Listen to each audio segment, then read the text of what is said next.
democracy is supposed to represent the will of the people. And so for democracy to function, the people must have their will fully informed.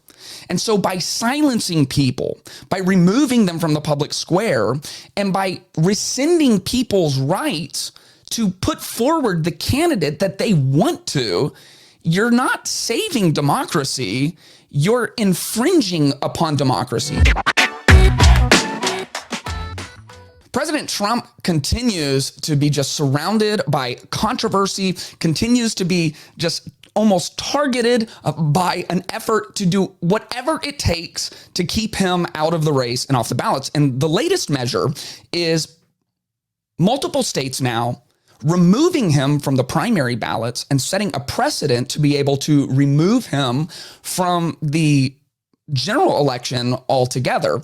In other words, you won't have an opportunity to vote for President Trump right now if you live in Colorado or if you live in Maine. Let's look at this story out of Newsweek. It says Maine's top election official on Thursday removed former President Donald Trump from the state's 2024 ballot, making it the second state to block Trump based on a clause in the Constitution that bans insurrectionists from holding public office. Several other states are still weighing challenges that seek to remove Trump from the 2024 primary ballot. The lawsuits argue that Trump is ineligible to run under Section 3 of the 14th Amendment of the Constitution, which bars officials who have sworn an oath to the Constitution from holding office if they engage in insurrection. The Colorado Supreme Court ruled last week that Trump should be barred from the state's ballot because of his alleged role in the riots at the U.S. Capitol on January 6th. Now, that word alleged is a big word, so pay attention. Trump is facing federal charges in connection to his actions leading up to the riots, which followed after the former president addressed his supporters during a rally on Capitol Hill. And so here's really like the crux of the issue is they are barring him based on somewhat of a obscure clause in the Constitution.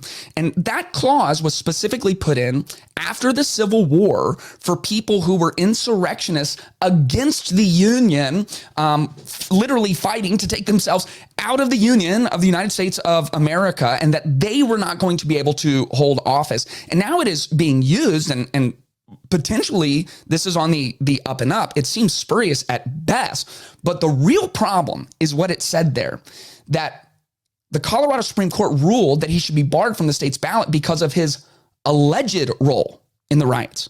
So the real problem here is that now Colorado and Maine, and there are 30 other states who have filed similar suits trying to get former President Trump removed from the ballots. And you need to know this up front. I am deeply disappointed with both of the guys who are going to be our options. Okay. Wow. No one should be happy about this. It's mind blowing. It's heartbreaking. Like, how in America are these two guys our absolute best choices? Like, this is the best that we have to offer is Trump versus Biden. I'm not thrilled either way here. However, if it were Biden, who has a lot of allegations, alleged corruption, very serious. If any of it's true, very serious. It's actively under investigation, the same way Trump is actively under investigation for these things. If while it was still an alleged infraction, right-wing states started pulling Biden off of tickets, I would be concerned, and you should too. And what they're saying is we have to save democracy. Well, democracy is supposed to represent the will of the people. And so for democracy to function, the people must have their will fully informed. And so by silencing people, by removing them from the public square, and by rescinding people's rights to put forward the candidate that they want to, you're not saving democracy, you're infringing upon democracy. Democracy is the will of the people, and you are, without precedent and without proof, removing someone's ability to advocate for the candidate that they desire.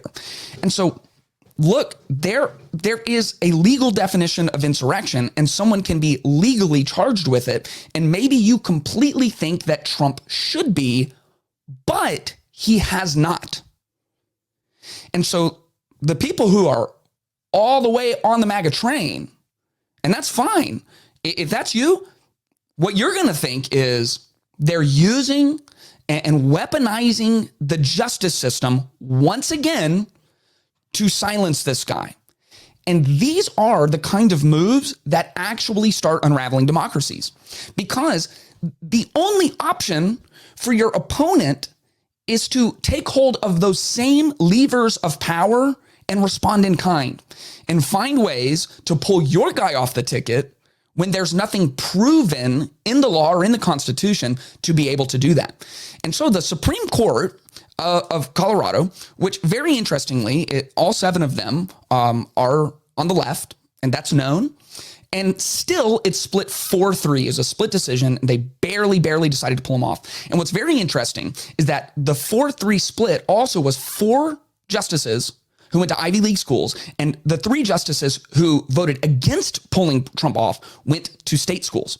And so you just have this continuing problem of the elites who are going to save democracy by taking the will out of the hands of the people. The elites who know better than me and you, the little rubes down here who couldn't possibly know what's best for us, right? And so we're going to make these decisions for you, and we're going to help you out, and we're going to save democracy, which is just such a giant paradox. We're going to save democracy by removing the will of the people. I mean, I can't even think of an illustration, you know? It's like I'm going to save the NBA by rigging all of the games the way I want them to go. It's like, it just doesn't work. It's not a great example. Not a great example. But the idea of people in power, taking power, is something we're very averse to. We should be very awake to. And it is a problem that has persisted throughout time. There's a story in 1 Kings chapter 21, and it's about an evil king. It says, sometime past after these events, Naboth, the Jezreelite, had a vineyard. It was in Jezreel next to the palace of King Ahab of Samaria. And so Ahab spoke to Naboth saying, give me your vineyard so I can have it for a vegetable garden, since it is right next to my palace. I'll give you a better vineyard in its place, or if you prefer, I will give you its value in silver. But Naboth said, as the Lord is my witness, I will never give my ancestors' inheritance to you. So this meant something to him. He wasn't willing to give it up. So Ahab went to his palace resentful and angry because of what Naboth had told him. And he had said, I will not give you my ancestors' inheritance. And so he lay down on his bed and turned his face away and didn't eat any food and was pouting. So then his wife Jezebel came to him and said to him, why are you so upset that you refuse to even eat? And he tells her the story. I spoke to Naboth. I told him to give me your vineyard, but he won't give it to me. And so then his wife Jezebel said to him, exercise your royal power over Israel. Get up, eat some food, and be happy, for I will give you the vineyard of Naboth the Jezreelite. And so she wrote letters in Ahab's name and sealed them with a seal, and she sent the letters to the elders and nobles who lived in the city. And in the letter, she wrote, proclaim a fast and seat Naboth at the head of the people, and then seat 2 wicked men opposite him and have them testify against him, saying, you've cursed God and the king, and then take him out and stone him to death. And the men of his city and the elders and nobles who lived in his city did as Jezebel had sent word to them, just as it was written in the letter she had sent them. And they proclaimed a fast and seated Naboth at the head of the people. And the 2 wicked men came in and sat opposite him. And they pulled all this off, and they sent word to Jezebel, Naboth has been stoned to death. And when Jezebel heard that he had been stoned to death, she said to Ahab, get up and take possession of the vineyard of Naboth, who refused to give it for silver, since Naboth isn't alive, but now he's dead. And Jezebel obviously is this wicked woman, and Ahab obviously is just this absolutely worthless man, and he's just on his bed pouting like a child. And Jezebel comes in and is like, have you forgotten? We're the ones in charge. We can do whatever we want. If you want his land, just kill him. This has been a problem with people who end up with the upper levels of power forever. And the corruption of power is so difficult for us to deal with because by definition, we don't have the power, and you can feel powerless. Like there's nothing you can really do about it. You can't really do much about Colorado and Maine and the Colorado Supreme Court and where all of this is going to go. You can start feeling very helpless.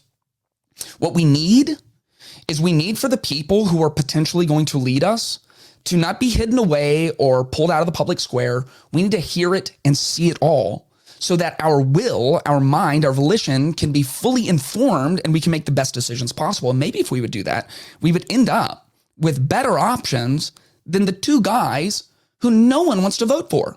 When you look at the polling, nobody's happy with these answers. There's 7 people in the entire country who just loves Joe Biden. There are a lot more people than that who seem to really love Donald Trump. It's not quite clear to me if they actually love Donald Trump or they just love what he stands for in like this giant middle finger to the deep state and the man and the establishment. But these are our options now. And how do you deal with this? How do you get the best ideas out? A few chapters earlier in 1 Kings chapter 18, you have this great showdown between Elijah, the incredible prophet, and the prophets of Baal, who is this false god who's really dangerous and led, like, over the course of scripture, probably millions of people astray. Like, Baal is a false god. He has no actual power, but he's very powerful in the pages of scripture because people go wholesale into him. And so Elijah didn't just demand that the prophets of Baal all have their heads cut off and nobody's able to speak. He just challenged them publicly. And both of them got to like make their case publicly for what they believed in. It's an incredible story where the prophets of Baal are just crying out to a God that doesn't exist, and they're cutting themselves, and they're just flagellating, and they're begging him, and Elijah's just calm, cool, and collected, and he goes out of his way, to build an altar and then drench it with water and put the calf on top of it, and God sends fire down from heaven and displays his dominance. And he did it publicly, and he let everyone see it. We shouldn't be pulling people out of the public square and pulling people off of ballots. We should be letting people speak, and we, as the populace, should be paying very, very careful attention. And we should really be thinking about what we want in leaders and how we want our country to function. And maybe in my lifetime, we will start putting people in positions of power who have the actual character and characteristics that we should desire. If you enjoyed this clip, make sure you check out the full podcast and subscribe and hit the notification bell to stay up to date with all new content. You can also support the channel at patreon.com/Clayton Tyner. Link is in the description below.